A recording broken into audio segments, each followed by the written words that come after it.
नावाच्या सोबत तुझं नाव जोडलं जावं, तुझ्या सोबत माझी ओळख व्हावी. अरे एवढंच, मी आजपासून तुझं नावच नाही, तुझा रंगरूप सुद्धा मी स्वीकारतो. असं गणेशाने भौमाला वचन दिलंय. भौमा, भूमिपुत्र म्हणून तुझं नाव भौम आहे. आजचा दिवस मंगळवारचा आहे, आज चतुर्थी आहे, म्हणून याच मंगळवारी जो माझं व्रत करीन आणि तुझ्या नावाने माझी उपासना करीन त्याच्यावरती मी शीघ्र कृपा करीन. तुझं नाव अंगारक आहे ना, म्हणून आजच्या या चतुर्थीला अंगारकी चतुर्थी असं सुद्धा म्हणतील. आणि पुत्रा, तू सगळ्यांच्या मंगलार्थ, सगळ्यांचं कल्याण व्हावं म्हणून मला प्रार्थना केलीस, वर मागितला. तुझा स्वतःचा फायदा, तुझा स्वतःचा कल्याण हेतू यात नव्हता, पण तू जनकल्याणार्थ वर मागितलास, म्हणून तू सगळ्यांचं मंगल करू इच्छितो, म्हणून आजपासून तुला मंगल असं म्हणतील. तो मंगळ, मंगळ ग्रह भौम, मंगळ ग्रहाचं नाव आहे भौम आणि त्यालाच म्हणतात अंगारक. बरं एवढंच नाही बाळा, तुझ्या या मंगल नावाशी माझं नाव जोडलं जाईल आणि म्हणून मंगलमूर्ती आजपासून मला म्हणतील. मी काल म्हटलं होतो मंगलमूर्ती मोरया, पण गणपतीला मंगल हे पण स्वतःचं नाव नाही आणि मोरया हे पण गणपती बाप्पाचं नाव नाही. मंगल हे या मंगळाचं नाव आहे आणि मोरया त्यांच्या त्या भक्ताचं नाव आहे. ही दोघं भक्ताची नावं गणपती बाप्पाने स्वतःला घेतलीत आणि त्या दिवसापासून हा गणपती बाप्पा मंगलमूर्ती म्हणून ओळखला जाऊ लागला. आणि तेव्हाच हे वचन दिलेलं आहे की अंगारका, आजपासून तुझ्या नावाने सुरू होणाऱ्या या चतुर्थीच्या दिवशी जो व्रत करीन त्याला 21 माझ्या चतुर्थी केल्याचं पुण्य प्राप्त होईल. ही चतुर्थी सगळ्या चतुर्थींमध्ये श्रेष्ठ चतुर्थी ठरेल. आणि म्हणून ज्यांच्या कुंडलीमध्ये या मंगळाला ग्रहपद होतं, ग्रह नवग्रहांमधलं स्थान दिलंय गणेशाने, नवग्रहांमध्ये मंगळाचं स्थान. ज्याच्या पत्रिकेमध्ये तू अनिष्टकारक असशील, म्हणजे मांगलिक दोष, हा मांगलिक दोष विवाह करता अडचणीचा ठरतो. या लोकांनी सुद्धा जर अंगारकीचं व्रत केलं आणि मंगळाची पूजा केली तर त्याच्या पत्रिकेतला मांगलिक दोष दूर होऊन त्याचा विवाह शीघ्र आणि सुसंपन्न व्हायला मदत होईल. असा हा भौम. एवढंच नाही, या भौमासाठी आणखीन काही वर दिलेत.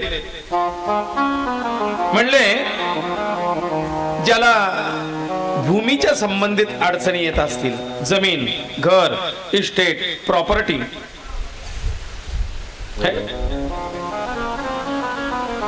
कारण हा मंगळ म्हणजे भूमिपुत्र आहे आणि भूमीच्या संबंधित व्यवहारामध्ये जर अडचणी येत असतील तर त्याच्यासाठी सुद्धा मंगळवारी येणाऱ्या चतुर्थीचं व्रत आणि गणेशाचं पूजन करावं. या मंगळाचं पूजन करावं, त्याच्यावरती भगवान गणेशाची आणि अंगारक त्या भौमाची कृपा होऊन भूमीच्या संबंधित लाभ त्याला होतील. फक्त हे व्रत करताना करणाऱ्याने शक्यतो लाल रंगाची वस्त्र परिधान करावी, लाल रंगाच्या आसनावरती बसून स्तोत्र वाचन मंत्र जप करावा, प्रवाळाच्या माळेने भगवान गणेशाचा मंत्र जप करावा, लाल रंगाची फुलं गणेशाला अर्पण करावी आणि आपल्या स्वतःच्या कपाळी शेंदुराचा टिळा लावावा. गणेशाचं व्रत करत असताना शेंदूर कपाळी लावलेला नसला तर त्या व्रताचं पूर्ण फळ प्राप्त होणार नाही. हे एका अध्यायातच गणेश पुराणात स्पष्ट लिहिलेलं आहे. ते का ते पुढे पाहू. पण शेंदुराचा गंध आपल्या कपाळी लावावा आणि मग गणेशाची उपासना करावी, तेव्हा गणेश उपासनेचा परिपूर्ण फळ प्राप्त होईल असा गणेश पुराणात स्पष्ट उल्लेख आहे. रक्तम लंबोदरम शूर्पकर्णकम रक्तवाससं रक्तगंधानुलिप्तांगम. गणेशाला लाल रंगाचा गंध, लाल रंगाची फुलं, लाल रंगाची वस्त्र, लाल रंगाचं आसन, लाल रंगच प्रिय आहे.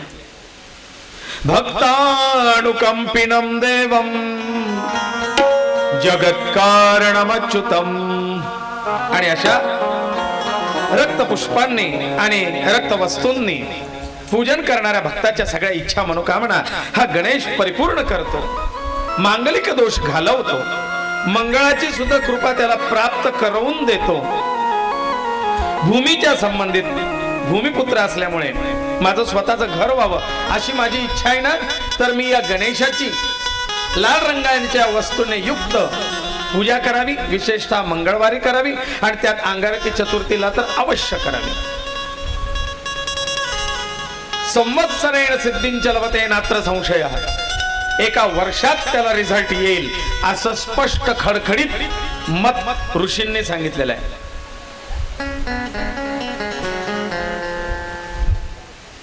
षण्मासर फलम लभेत. 6 महिन्यात फळ प्राप्त होईल आणि एका वर्षात तर सिद्ध होईलच कार्य.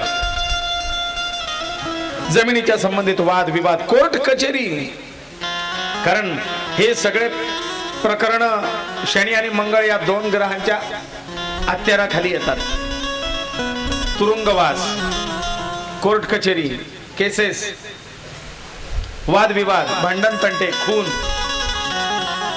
जमीन, शेत, प्रॉपर्टी, वाहन हे सगळे मंगळाच्या आणि शनी ग्रहाच्या अधिपत्याखाली येतात आणि म्हणून मंगळ ग्रह अनुकूल व्हावा आणि या मंगल मूर्तीची कृपा होऊन हे कार्य सिद्ध व्हावं याकरता ही उपासना आहे.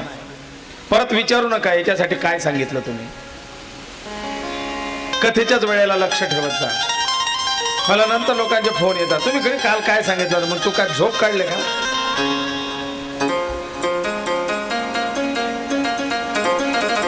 कथेच्या वेळेला लक्ष ठेवत जा. भूमीच्या संबंधित, स्वतःच्या वास्तूच्या संबंधित, लग्नाच्या संबंधित ही उपासना आहे. संततीच्या संबंधित सुद्धा चतुर्थीचं व्रत सांगितलं, दुर्वार्चनाचा विधी सांगितला आणि चतुर्थीचं व्रत सांगितलंय. एक विशिष्ट आपल्याला कार्यात येणाऱ्या अडचणी विघ्न दूर व्हावे याच्याकरता एक मंत्र सुद्धा सांगितला होता. मंगल मूर्ते विघ्नहरा दुरित नाशना कृपा करा. या मंत्राचा सुद्धा अनुभव घ्या. हा सिद्ध मंत्र आहे. गणेश दादा संगीत आलेले आहेत, संगीत मामांचे चिरंजीव यांनी आणि आम्ही गाणगापूरला ग्रहणाच्या दिवशी त्रिवेणी संगमामध्ये गळ्याभर पाण्यामध्ये बसून हा मंत्र सिद्ध केला आणि दर ग्रहणाला गाणगापूरला या त्रिवेणी संगमामध्ये या मंत्राची सिद्धी करण्याकरता प्रयत्न आमचा असतो की तिथे गाणगापूरला हजर राहावं आणि त्या त्रिवेणी संगमामध्ये गळ्याभर पाण्यात बसून आम्ही त्याचा जप करावा जोपर्यंत ग्रहण सुटत नाही तोपर्यंत. त्याचे अनुभव घेतलेत, रिझल्ट घेतले.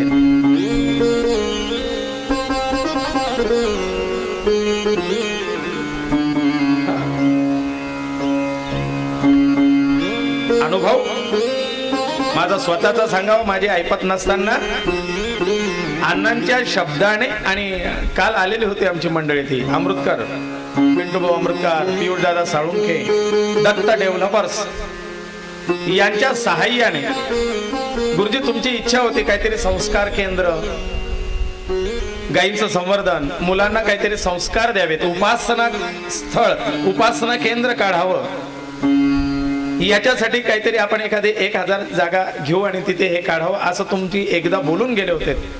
तर आमच्या लँडमध्ये एक असं स्थळ आहे की ज्याला लागून 3000 स्क्वेअर फूटची एक रिकामा ओपन प्लेस पण आहे आणि त्याला लागून 4000 स्क्वेअर फूटची जागा आहे. ही जागा तुम्हाला देतोय. ही बाकीचा अर्धा खर्च आम्ही घेणार आहे, अर्धा खर्च तुम्ही करा.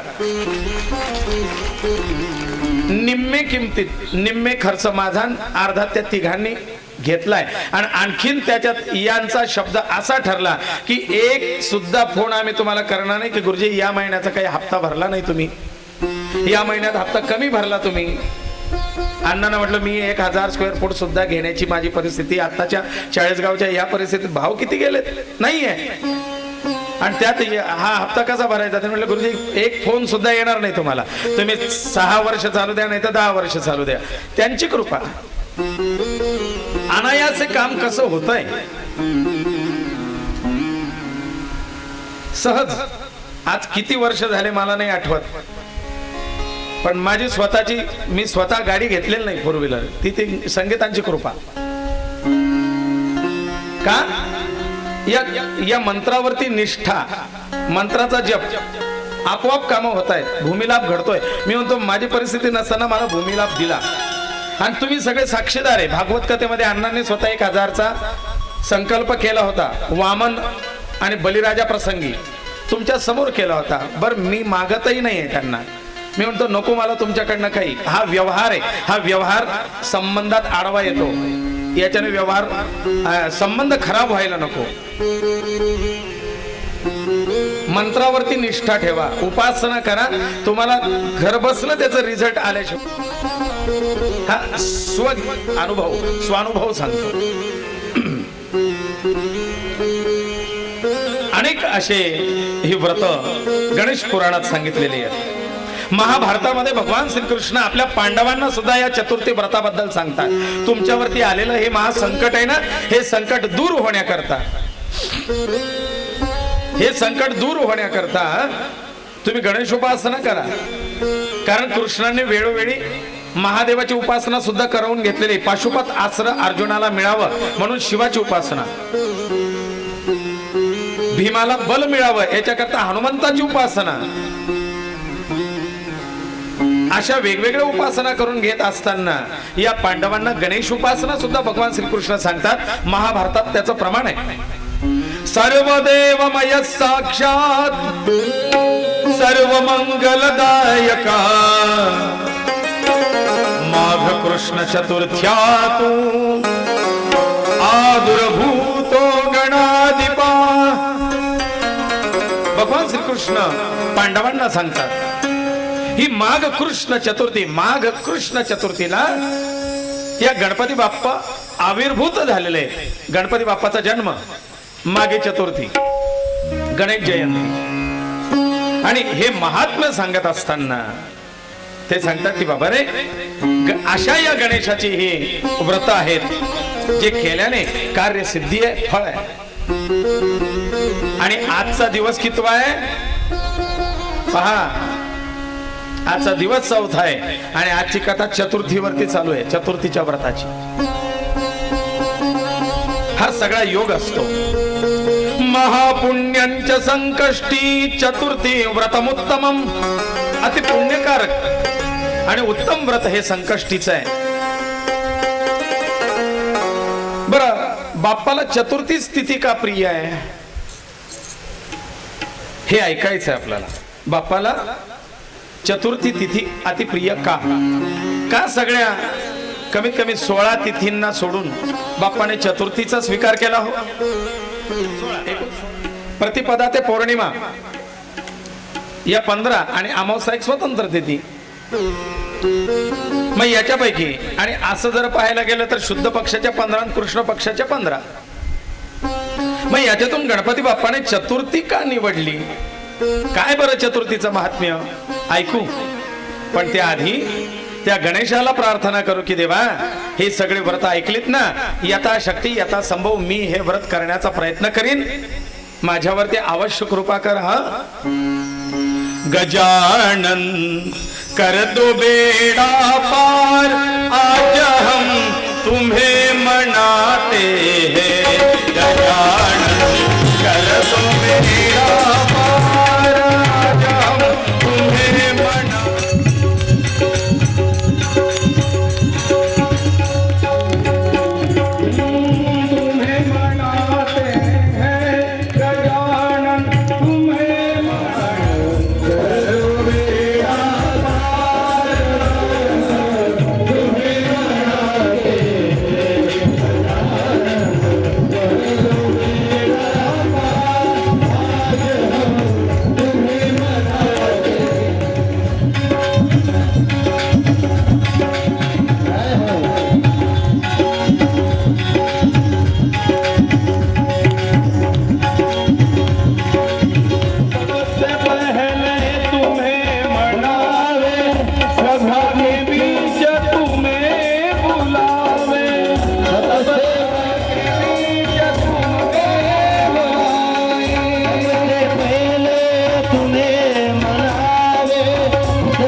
आणि भगवान गणेशाची चतुर्थी अत्यंत प्रिय का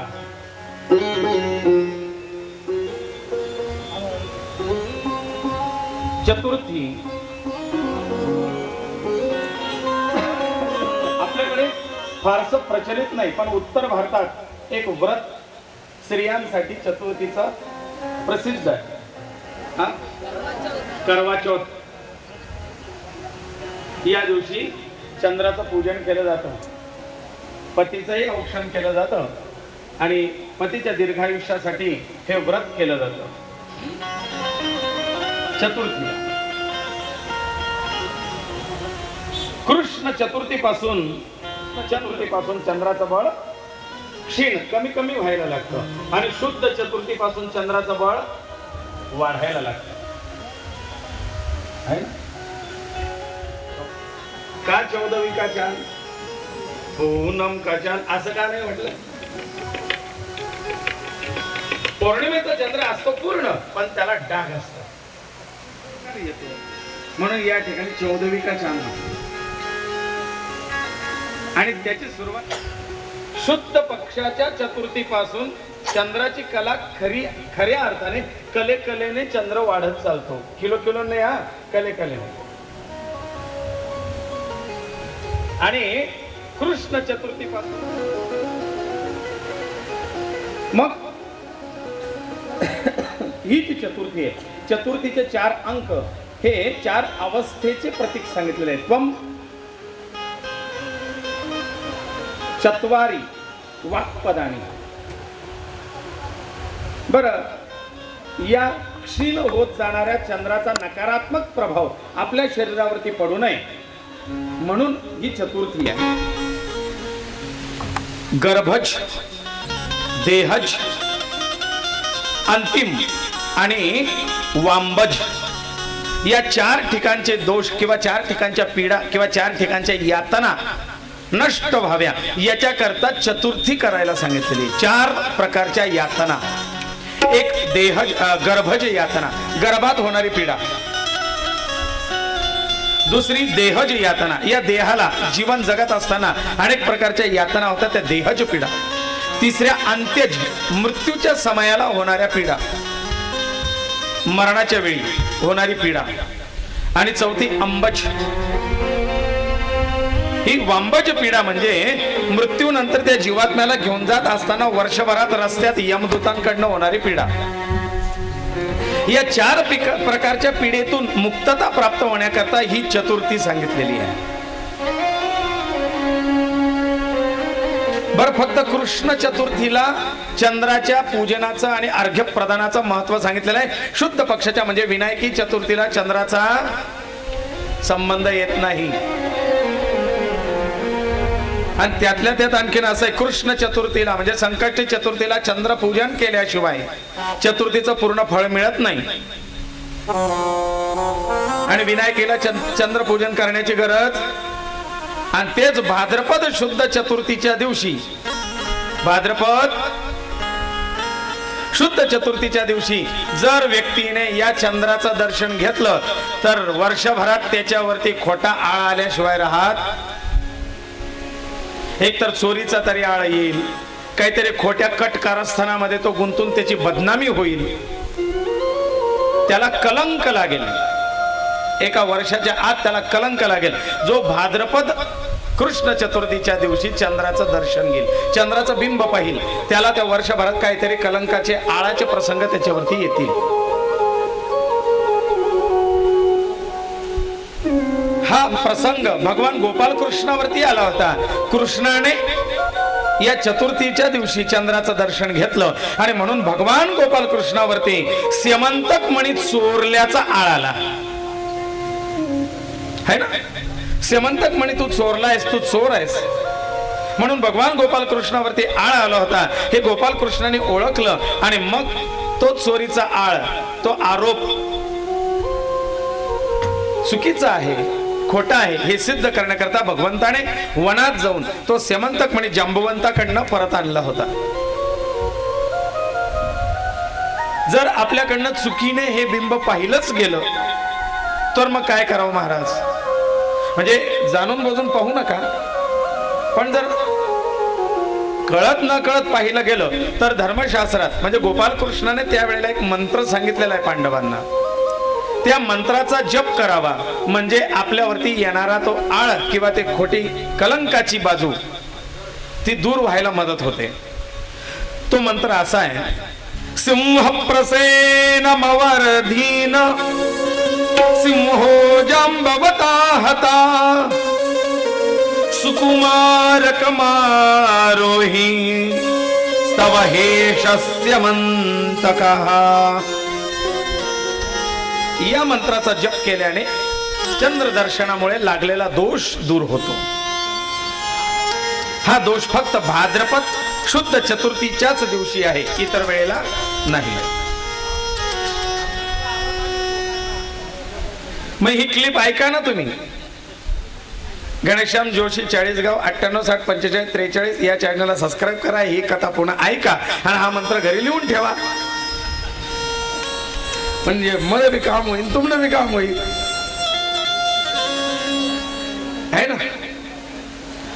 इथे पुन्हा पुन्हा मी बोलू शकणार नाही, पण त्या चॅनलवरती repeat and repeat again, repeat and repeat again 4दा बोलायला सांगा, मी बोलायला तयार आहे.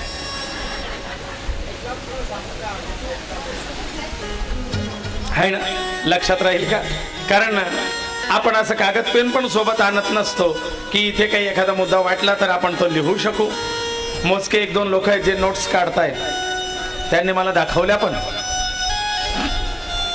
सिंह प्रसेन मवधीन सिंहो जांबवता हताः सुकुमार कमारोही स्तव हेशस्य मंतकः. हा असा मंत्र आहे म्हणजे स्पष्ट तुम्हाला ऐकायला मिळू शकतो. पुढे विनायकी चतुर्थी, हे झालं सगळं संकष्ट चतुर्थी आणि अंगारकी चतुर्थीच्या बद्दल. आता विनायकी चतुर्थीला तुम्हाला चंद्रपूजनाची गरज नाही.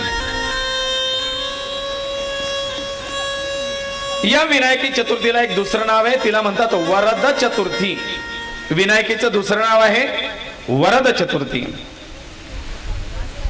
माघ एक व्रत असं आहे, माघ शुद्ध चतुर्थी पासून कार्तिक शुद्ध चतुर्थी ते माघ शुद्ध चतुर्थी. कार्तिक आपले कार्तिकी चतुर्थी ते शुद्ध चतुर्थी पासून कार्तिक, मार्गशीर्ष, पौष आणि माघ 4 महिन्याचं व्रत. कार्तिकी शुद्ध चतुर्थी पासून म्हणजे विनायकी चतुर्थी पासून, कार्तिक महिन्याच्या विनायकी चतुर्थी पासून माघ महिन्याच्या विनायकी चतुर्थी पर्यंत वडाच्या झाडाखाली गणपती बाप्पाची मूर्ती ठेवून त्याची नित्य रोज पूजा करावी. याला वट गणेश असं म्हणतात. मी कालही वट याच्याबद्दल सांगितलं होतं है ना. वट या शब्दाबद्दल मी बराच वेळ वट केली आहे. तीच वटस्य पत्रस्य पुटे शयनम, तेच वट चतुर्थी. त्याच वडाच्या झाडाबद्दल ती वट चतुर्थी, वडाच्या झाडाखाली गणेशाची उपासना, त्याला वट गणेश व्रत असं म्हणतात. माघ शुद्ध चतुर्थीला गणेश जयंतीच्या दिवशी जे व्रत केलं जातं याला तिलकुंद चतुर्थी असं म्हणतात. माघ महिन्याच्या शुद्ध चतुर्थीला तिलकुंद चतुर्थी असं म्हणतात. या दिवशी गणपती बाप्पाला विशेष तिळाचे लाडू अर्पण करावेत, ते प्रिय आहेत. रविवारी येणारी विनायकी चतुर्थी, मंगळवारी येणारी संकष्ट चतुर्थी म्हणजे अंगारक, आणि रविवारी येणारी विनायकी चतुर्थी ही जर आली तर या दिवशी गणेशाला विशेष दुर्वा अर्पण करून व्रत केलं जातं. याला दुर्वा गणपती व्रत असं म्हणतात. श्रावण महिन्याच्या शुद्ध चतुर्थीला म्हणजे श्रावण महिन्यात येणारी विनायकी चतुर्थी, मला असं वाटतं या वर्षी आता येणाऱ्या श्रावण महिन्यामध्ये विनायकी चतुर्थीला अंगारकी चतुर्थी आहे. या श्रावणात एक मंगळी चतुर्थी आहे, अंगारक चतुर्थी. ज्यांना संततीसाठी किंवा विशिष्ट याच्यासाठी असेल त्यांनी लक्षात ठेवा श्रावण महिन्यात, नाही तर श्रावण झाल्यावर फोन करा केव्हा सांगितलं होतं. श्रावण महिन्याच्या शुद्ध चतुर्थीला विनायकी चतुर्थीला विशेष नाव आहे. तिला म्हणतात कपर्दी चतुर्थी. काय म्हणतात? कपर्दी. कपर्दी म्हणजे संस्कृत मध्ये कपर्दी हा शब्द आहे. कपर्दी म्हणजे कवडी. आणि या दिवशी गणपती बाप्पाला विशेष कवडी अर्पण करण्याचं महात्म्य. आपली इच्छित मनोकामना पूर्ण करण्याकरता तांदुळाच्या पिठाचे बनवलेले मोदक, शंख, कवडी हे गणपतीला अर्पण करावं आणि तांदूळ अर्पण करावेत. याच्याने आपली इच्छित मनोकामना शीघ्र परिपूर्ण व्हायला मदत होते. तांदुळाच्या पिठाचे म्हणजे उकडीचे मोदक काही लोक म्हणतात त्याला, आहे ना. आता त्याचा नवीन वर्जन निघालाय, मोमो.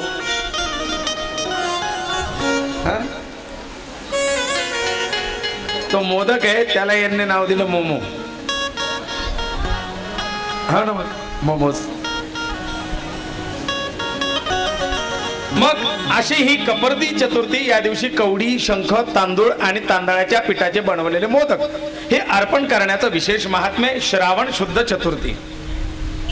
काशीला या गणेशाचं मंदिर आहे, कपर्दी विनायक म्हणून काशीला विशेष स्थान आहे.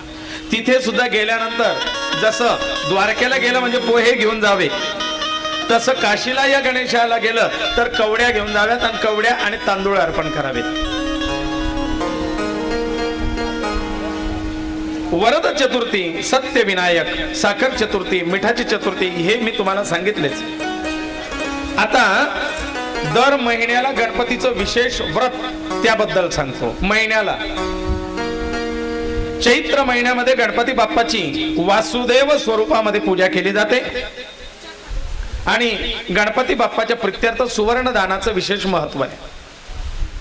वैशाख महिन्यामध्ये संकर्षण स्वरूपामध्ये गणेशाची पूजा केली जाते. शंख दान करण्याचं वैशाख महिन्यात विशेष महत्व आहे. ज्येष्ठ महिन्यामध्ये प्रद्युम्न रूपामध्ये पूजा केली जाते, कारण प्रद्युम्नासाठी ही पूजा केली होती आईने, भगवान गोपाल कृष्णाच्या पत्नीने, रुक्मिणीने.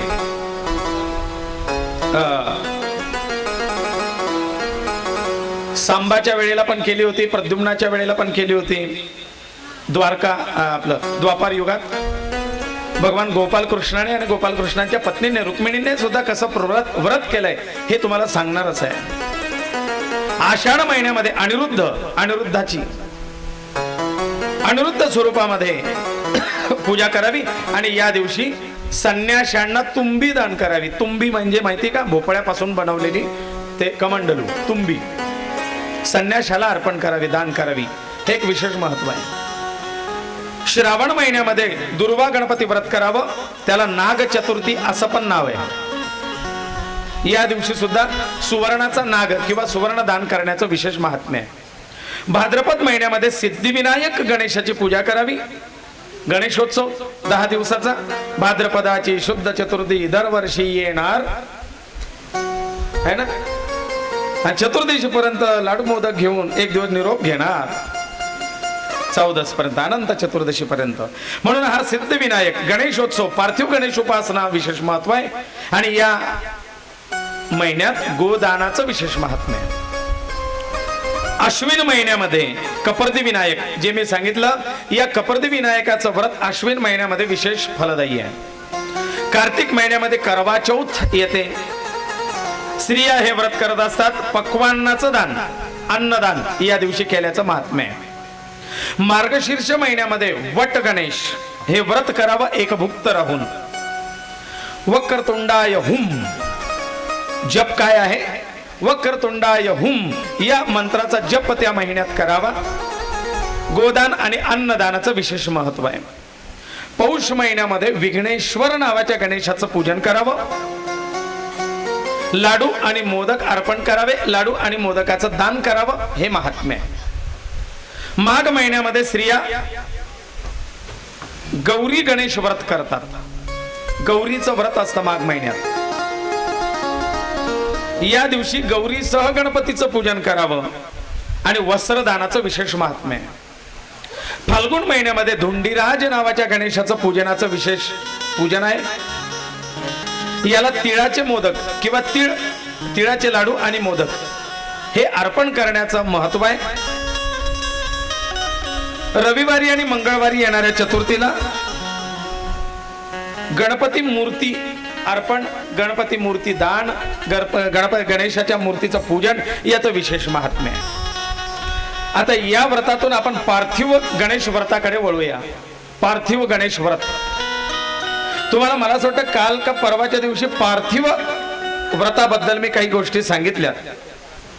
पार्थिव म्हणजे काय झालंय का? पार्थिव म्हणजे माती आहे ना. अमुक अमुक यांच्या पार्थिवावरती अंत्यसंस्कार इतक्या वाजता केले जाणार आहेत. पार्थिव म्हणजे शरीर. मग शरीर आत्मा निघून गेल्यानंतर ज्या शरीराला पार्थिव म्हटलं जात आहे आणि ते आत्मा निघून गेल्यानंतर ते शरीर म्हणजे मातीच. आणि म्हणून या उत्सवामध्ये मातीपासून बनवलेल्या गणेशाचं मूर्तीचं पूजा केली जाते, म्हणून त्याला पार्थिव गणेश उत्सव असं म्हणतात. बरं, पार्थिव गणेशामध्ये म्हणजे त्या शरीरामध्ये जोपर्यंत जीव आहे तोपर्यंत महत्व आहे. जीव निघाल्यानंतर त्या शरीराचं काय केलं जातं? तसं 10 दिवसाची त्या गणेशाची उपासना झाली की तो गणेश, त्या मूर्ती ती पार्थिवच मूर्ती, त्याच्यातलं गणेश तत्व निघून जातं. राहतं ते फक्त पार्थिव गणेश. त्या पार्थिव गणेशाचं विसर्जन झालंच पाहिजे. आपल्याकडे ते वर्ष ठेवायची पद्धत आहे, म्हणजे हौस आहे असं म्हणा. शास्त्र असं सांगतं की पार्थिवाचं विसर्जनच ते ठेवणे नाही. कारण पार्थिव म्हटल्यानंतर त्याच्या चैतन्यच नाही. मग अशा मातीपासून बनवलेल्या गणेशाला 10 दिवस स्थापन करावं, त्याची विधिवत प्राणप्रतिष्ठा करावी, त्याचं पूजन करावं, नित्य उपचाराच्या गोष्टी षोडशोपचार, पंचोपचार, दशोपचार काय जे असतील ते समर्पित करावेत. आणि मग यथोपचाराने ती पूजा करून 10 दिवसाचा व्रत झाल्यानंतर दही भाताचा नैवेद्य दाखवून त्याच्यातलं गणेश तत्व त्याला निरोप द्यावा आणि मग त्या पार्थिवाचं पाण्यात विसर्जन करावं. कारण भूमी आणि जल या 2 तत्वाशी गणपतीचा संबंध आहे. भूमी आणि जल पंचतत्वापैकी 2 तत्वाशी गणेशाचा संबंध आहे.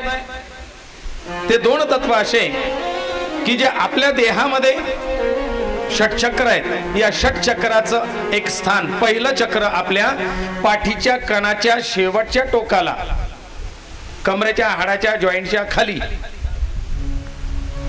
मूत्रपिंड जिथे आहे त्याच्या वरती आपल्या त्या पाठीच्या कणा जो आहे मेरुदंड, त्याचं शेवटचं टोक येतं. त्या टोकाजवळ असलेली ग्रंथी, त्या ग्रंथीमध्ये गणपतीचं स्थान आहे. आणि ती ग्रंथी आपल्या मूत्राशयाशी संबंधित, म्हणजे त्या ठिकाणी जलतत्व आहे, पाणी, आणि ती पाण्याशी संबंधित ते स्थान असल्यामुळे अथर्व शीर्षामध्ये म्हटलंय तो मूलाधार स्थितोसी नित्यम, तू मूळ आहेस. आणि त्या मूलाधारामध्ये तो असल्यामुळे जलतत्वाशी संबंध येतो. आणि इकडे तू महितत्वोसी, षटचक्रामध्ये भूमी तत्वाचं जे चक्र आहे म्हणजे ते मूलाधार चक्र हे भूमी तत्व प्रधान आहे. म्हणून भूमीशी संबंध गणेशाचा आहे. म्हणून गणेशाची उपासना भूमीशी संबंधित उद्योग, व्यवसाय, अडचणी त्याच्यावरती मी सांगितले.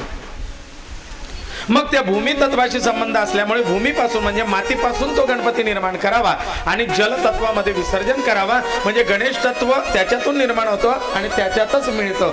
म्हणून ही गणेशोपासना आहे. याच्यामध्ये POP, प्लास्टिक, फायबर अशा मूर्त्या ग्राह्य नाही, मूळ मूर्ती मातीपासून बनवावी आणि जलात विसर्जन करावी. ते तत्व त्या तत्वाशी एकरूप होतं, तेव्हाच खऱ्या अर्थाने ते व्रत परिपूर्ण होतं.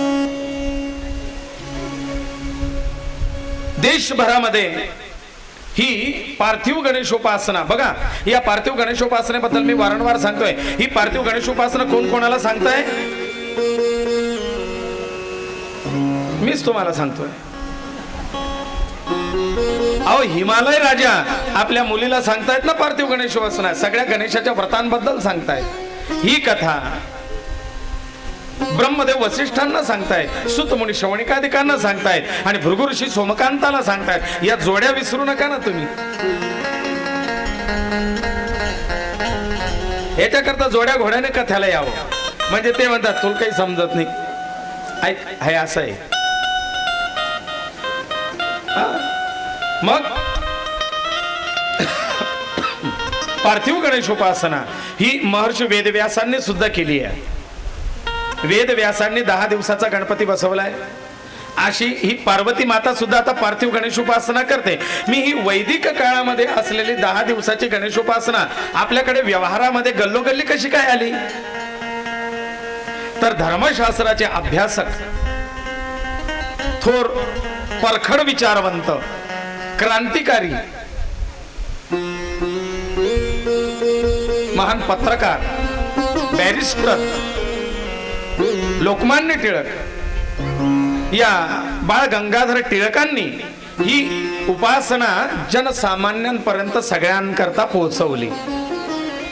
त्यांनी या गणेशोपासनेवरती भर दिली, कारण त्यांनी या ग्रंथाचं वाचन अवलोकन, गीता रहस्य पण आहे ना, ग्रंथाचे उपासक होते आणि अभ्यासक होते. म्हणून ते थोर विचारवंत होते, परखड मतवादी होते, जहाल मतवादी, जहाल क्रांतिकारी त्यांना म्हणायचे. तर पण ग्रंथांचा अभ्यास होता, म्हणून त्यांना माहिती होतं की हे जे इंग्रजांचं आलेलं संकट आहे, या संकटातून भारताला जर मुक्त करायचं आहे, बंधनात असलेल्या भारताला बंधनातून मुक्त करायचं आहे, तर तो मुक्तिदाता मंगलमूर्ती गणपतीची उपासना व्हावी. आणि मी एकट्याने गणपतीची पूजा करून उपयोग नाही, ती घराघरात व्हायला पाहिजे. आणि म्हणून घराघरात, गल्लोगल्ली, दारोदारी गणपतीची उपासना या लोकमान्यांनी पोहोचवली आणि सांगितलं की 10 दिवसाचा गणपती बसवा. याच्याजवळ अथर्व शीर्षाची पठण करा, याच्याजवळ गणपती स्तोत्राची वाचन करा, एकत्र या, आरती करा आणि ह्या गणेशाचं महत्व जाणून घ्या, गणेशाच्या नामाचा जप करा. आणि या निमित्ताने सगळ्यांनी एकत्र येऊन या क्रांतिकारी विचारांची देवाणघेवाण करा. उद्दिष्ट दोघेही होते, उद्दिष्ट दोघही होते. एक उपासनेची शक्ती, जे शिवरायांचं तत्व होतं तेच टिळकांनी अवलंबिलंय. उपासनेची शक्ती की आपल्या बरोबर दैवी उपासना सुद्धा पाहिजे. दैवी उपासनेची शक्ती आपल्या पाठीमागे असल्याशिवाय आपण इंग्रजांना हरवू शकत. आणि या उपासनेच्या निमित्ताने माझे सगळे भारतीय बांधव एकत्र यायला पाहिजे. आपल्या जाती, आपले धर्म, आपले पंथ, आपले मतभेद, आपले वादविवाद हे सगळे विसरून एकत्र या, एका व्यासपीठावरती या, सगळे भारतीय बनून या. आणि भारतीय बनून सगळ्यांनी एक विचार करा की मला या इंग्रजांना, ज्यांनी माझ्या भारतावरती कब्जा करून ठेवलाय, या इंग्रजांना कसं हरवता येईल आणि या इंग्रजांच्या तावडीतून माझा स्वतंत्र भारत कसा मुक्त करता येईल. माझ्या या सुंदर भारताला, जो एक काळी सुजलाम सुफलाम आणि सोनेकी चिडिया होता, या भारताला या इंग्रजांच्या तावडीतून कसं सोडवता येईल, याकरता सगळ्या जाती, पंथ, धर्म, मतभेद, विचार हे सगळे सोडा आणि एकत्र या. आणि त्यावेळेला लोकमान्य टिळकांच्या आव्हानानुसार हिंदू, मुस्लिम, शीख, ईसाई, बौद्ध, जैन सगळ्या धर्मातल्या आणि जातीतल्या, पंथातल्या लोकांनी आपापले विचार, मतभेद, वादविवाद सगळे सोडलेत आणि एकत्र आलेत या गणेशोत्सवाच्या निमित्ताने. आणि सगळ्यांनी क्रांतिकारकांना, या इंग्रजांना कसं हरवता येईल, सगळ्यांनी एकजूट झालेत आणि या इंग्रजांच्या विरोधात लढा दिला. तेव्हा कुठे खऱ्या अर्थाने हा भारत स्वतंत्र झालाय. इथे उपासनेची शक्ती पण होती आणि शक्तीची उपासना सुद्धा होती. एखादं घेता येईल देशभक्तीपर लडाल पर सोने भारत देश देश आदि देश भारत देश मेरा भारत देश मेरा भारत देश मेरा सत्य अहिंसा और धर्म का पग पग लगता गया देश मेरा भारत देश हा माझा जन्मसिद्ध हक्क आहे आणि तो मी मिळवणारच. प्रखर घोषणा करणारे लोकमान्य टिळक तिकडे ख्रिश्चन धर्माचे जीसस गॉडफादर. नंबर 2 मुस्लिम धर्म मोहम्मद पैगंबर. पुढे हिंदू धर्माचे प्रवर्तक गोळवलकर गुरुजी RSS. लोकमान्य टिळक हातात तिरंगा घेतलेले भगतसिंग. आपल्या खाकीमध्ये रुबाबदार अवस्थेत तुम मुझे खून दो मैं तुम्हें आजादी दूंगा ही घोषणा करणारे सुभाष चंद्र बोस, चंद्रशेखर आजाद आजादी के लिए जान दिया गया है. आणि हा प्रत्येक भारतीयाच्या तन मनामध्ये बसलेला भारत प्रेमी क्रांतिकारी अशी ही व्यासपीठावरती सगळ्यांची उपस्थिती झालेली आहे.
याच्यात सुद्धा धन्यता आहे.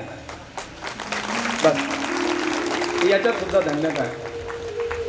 आणि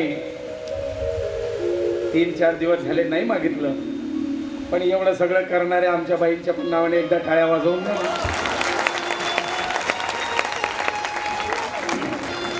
वकीलीनबाई कोर्ट सांभाळून इकडे सांभाळत आहेत. अशा प्रकारे खुर्च्यातून द्या वाटलं त्यांना बसायला. अशा प्रकारे हा गणेशोत्सव घराघरात पोहोचवणारे लोकमान्य टिळक या निमित्ताने सगळ्या वादविवादांना, प्रथा, पद्धती, समज गैरसमज सगळे दूर सारून एक मताने एकत्र आलेत. आणि ही एकत्र बांधण्याची कला या लोकमान्यांनी साधली. मी कुठेतरी वाचलं होतं, देह आणि देव यांच्यामध्ये कुठेतरी देश लागतो आणि प्रत्येक जण आपल्या देशाप्रती काहीतरी करणं लागतं. आपल्या देशाप्रती काहीतरी दायित्व आहे, कर्तृत्व आहे. कारण ती देशसेवा किंवा त्या देशसेवकांचं स्वरूप यांना प्राप्त झालं कथेच्या माध्यमातून. खरोखर धन्यवाद. एकेका शब्दावरती सगळे मंडळी या ठिकाणी उपस्थित राहिले. सगळ्या कलाकारांच्या म्हणजे सगळ्या कलाकारांचंही कौतुक. सगळ्यांसाठी टाळ्या पण आहेत. असा हा गणेशोत्सव कलौ चंडी विनायक, सर्जन आणि विसर्जन या दोन गोष्टी या गणेशोत्सवाच्या माध्यमातून शिकवली जाते बरं का. पार्थिव गणेशोत्सव म्हणजे सर्जन आणि विसर्जन. आता सर्जन म्हणजे फक्त तुम्हाला एकच ऐकू नये, अमित जैन आहे. सर्जन म्हणजे ते सर्जन नाही, सर्जन निर्मिती निर्माण करणार आणि विसर्जन डिस्ट्रॉय नष्ट करणार.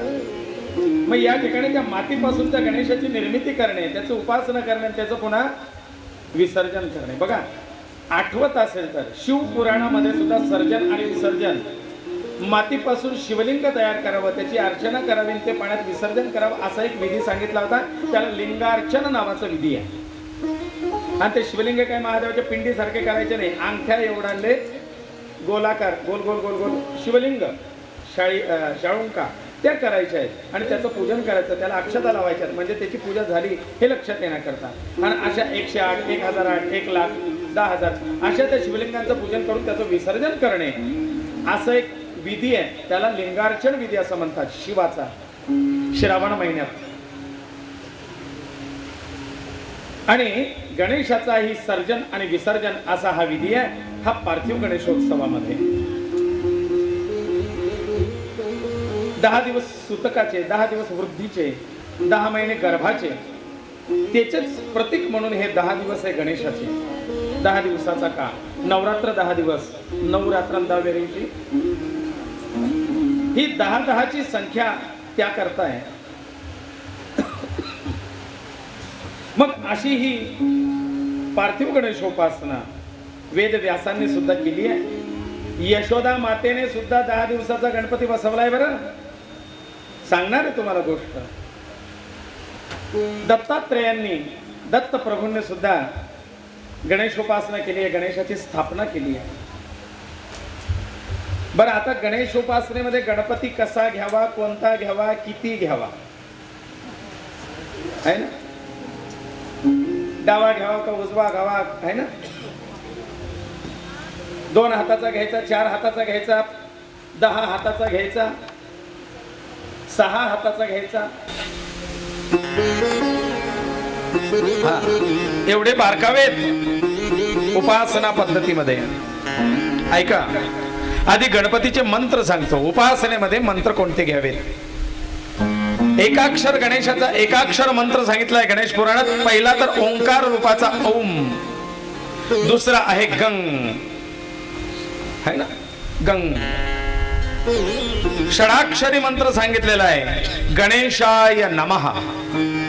षडाक्षर मंत्र आहे गणेशाय नमः. वक्रतुंडाय हुम. कोणता आहे? वक्रतुंडाय हुम. हे गणेश पुराणात लिहिलेले मंत्र आहेत. पुढे ओम गजानन श्री गजानन. पुढे ओम गंग गणपतये नमः.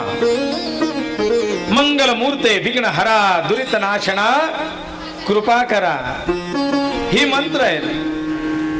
श्री गजानन जय गजानन अशा काही मंत्रांच्या, विशिष्ट मंत्रांच्या जपाने आपल्याला कार्यसिद्धी प्राप्त करून घेता येते.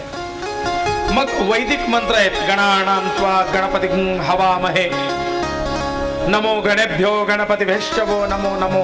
व्रातेभ्यो व्रातपतिभ्यश्चवो नमो नमो. गृत्सेभ्यो गृत्सपतिभ्यश्चवो नमो नमो. विरूपेभ्यो विश्वरूपेभ्यश्चवो नमः. सोमानं स्वरणं कृणहि असे अनेक मंत्र आहेत वैदिक संस्कृतीत. आता गणेशाच्या मूर्तीबद्दल सांगतो. गणेशाच्या मूर्ती, पहिली मूर्ती सोन्याची, चांदीची, तांब्याची, पंचधातूची, नसेल पितळाची, मातीची पार्थिव गणेश. त्याच्यानंतर स्फटिकाची पारद गणेश, पाऱ्याचा गणेश, गंडकी नदीच्या शिळेत बनवलेला गणपती, गंडकी नदीच्या शिळेचा बनवलेला गणपती, नर्मदा नदीत सापडलेला लाल तांबडा दगड, तांबडा गणेश, नर्मदेश्वर पण लाल है ना, नर्मदेश्वर शिवलिंग, तर हा लाल तांबडा दगड जो नर्मदेच्या पात्रात सापडतो तो स्वयं गणपती सांगितलेला आहे. प्रमाण गजानन विजय ग्रंथ वाचा गजानन महाराजांचा, त्याच्यात गजानन महाराजांनी सुद्धा या लाल तांबड्या गणेशाची उपासना सांगितलेली आहे आणि ओम गंग गणपतये नमः या मंत्राचा जप सांगितलेला आहे. कोणी? शेगावीचे, त्यांचं नावही आणि ते भक्तही. हा, नाशिक जवळ एक क्षेत्र आहे, त्या ठिकाणी गजानन महाराजांची तपोभूमी आहे. तिथे गजानन महाराजांनी गणपती बाप्पाची उपासना केली आहे आणि इथे त्यांना गणपती बाप्पांनी दर्शन देऊन आशीर्वाद दिले. गणेश प्रसिद्ध आहे, गणपती बाप्पांची सिद्धी गजानन महाराजांना प्राप्त झालेली आहे. आणि गजानन महाराजांचा मंत्र कोणता आहे? गण गण गणात गण गण गणात गण गण गणात बोते, गण गण गणात गण गण गणात गण गण गणात बोते, गण गण गणात गण गणात गण गण गणात बोते, गण गण गणात गण गण गणात गण गण गणात बोते, गण गण गणात गण गण गणात गण गण गणात बोते, गण गण गणात बाबा म्हणत होते गण गण गणात बोते, बाबा म्हणत होते गण गण गणात बोते, बाबा म्हणत होते गण गण गणात बोते, बाबा म्हणत होते गण गण गणात बोते, गण गण गणात गण गण गणात गण गण गणात बोते.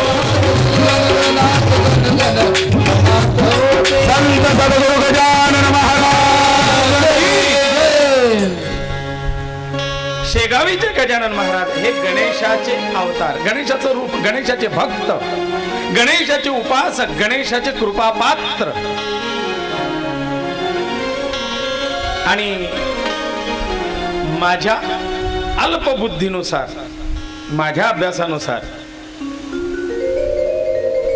माझा विचार असा आहे की गणपती बाप्पा आपला गजानन महाराज हा जो मंत्र म्हणत होते याचा गजानन विजयामध्ये अर्थ पण दिलाय, गणी गणात बोते. पण हा मंत्र षटकर्णी होऊ नये म्हणून गजानन महाराज अशा रीतीने म्हणत असावेत.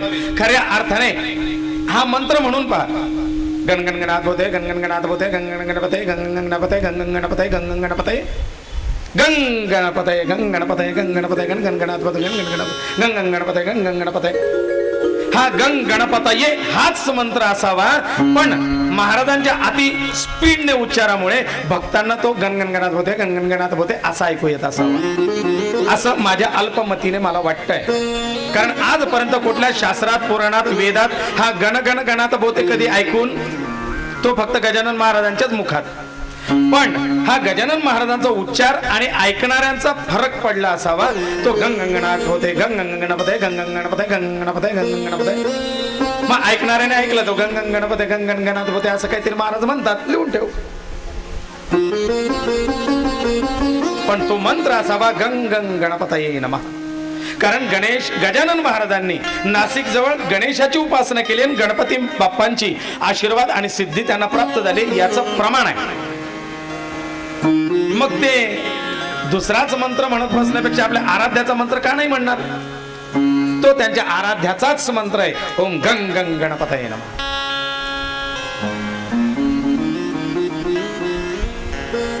पण ते मी फक्त माझ्या बुद्धीप्रमाणे लावलेला अर्थ आहे. उपासक आहे, गजानन महाराजांचे अनेक भक्त आहेत.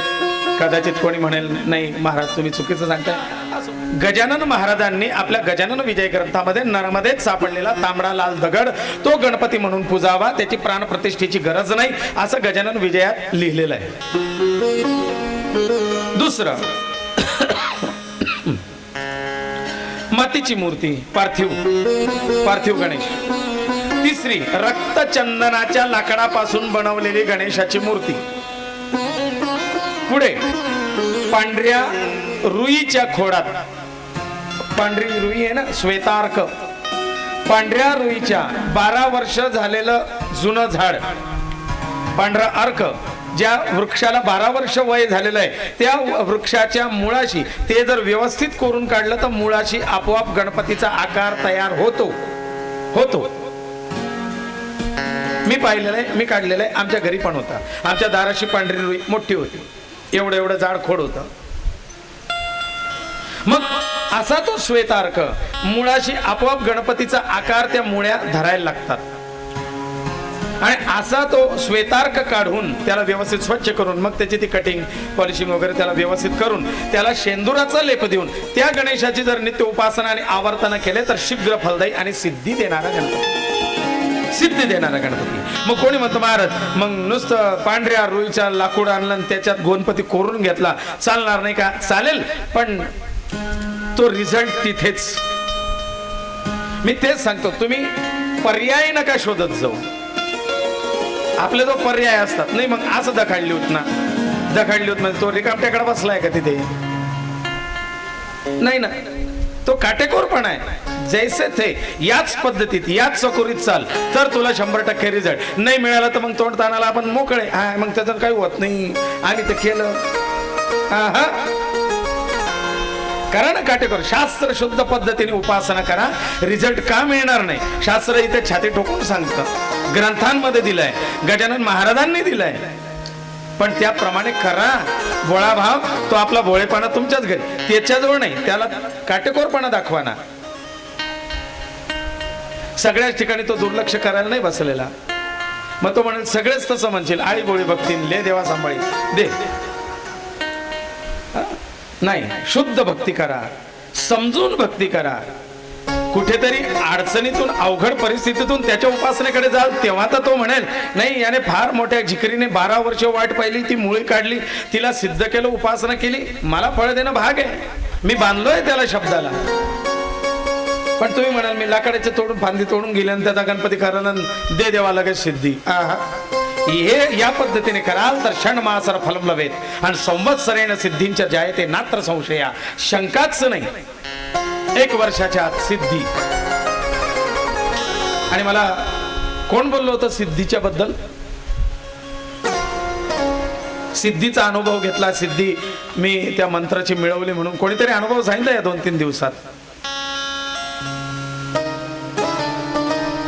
मला नेमकं नाव आठवत नाही ते, की त्या तेजस होता का? तेजस कोण होतं सिद्धीच्या बद्दल सांगणार?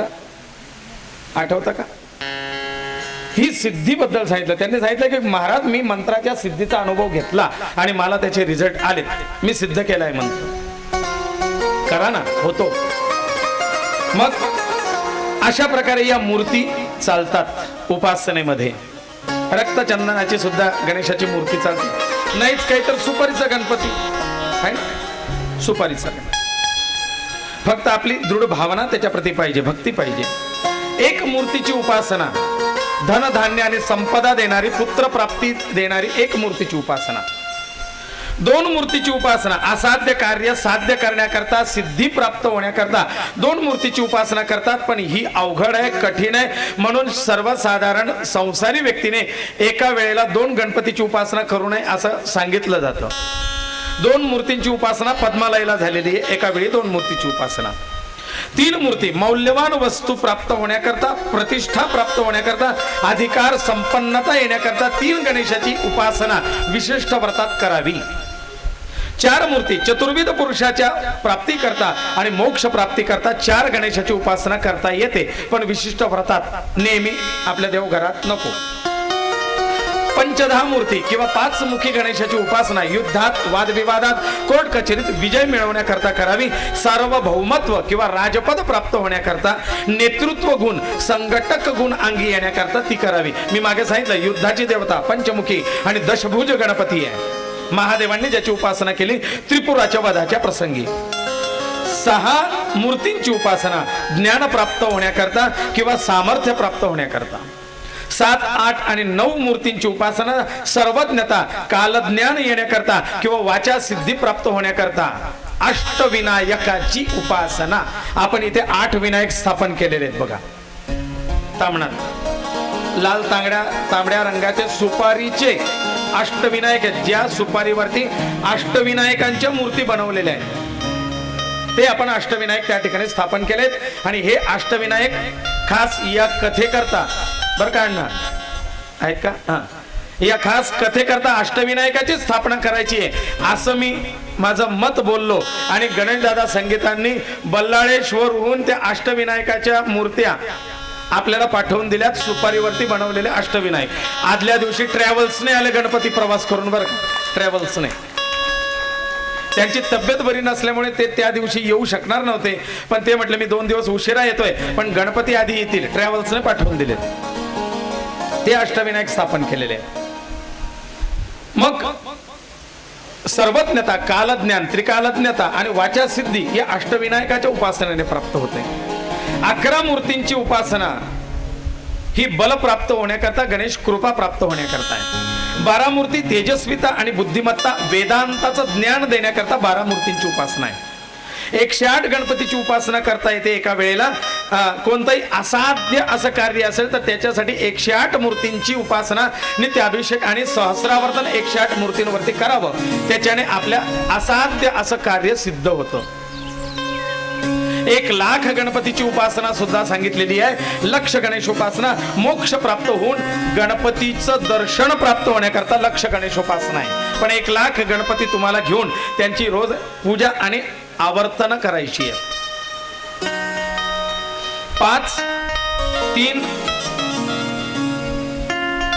5 मूर्तींची एका वेळेला 5 गणपतींची 3 किंवा 7 दिवस विधिवत पूजा करून त्याच्यावरती सहस्र आवर्तन जर केलेत तर अशा अनुष्ठानाने सिद्ध झालेल्या गणेशाची उपासना बंदिवासातून सुटका देते. एखादा बंदिवासात असेल आणि खरोखर तो निर्दोष आहे पण त्याला विनाकारण काहीतरी कटकारस्थान करून त्याला अडकवून ठेवलेलं आहे, तर अशा बंदिवासातून मुक्तता होण्याकरता 3 किंवा 7 दिवस 5 गणेशाची उपासना 5 गणपती स्थापन करून त्याच्यावरती सहस्रावर्तन करावे.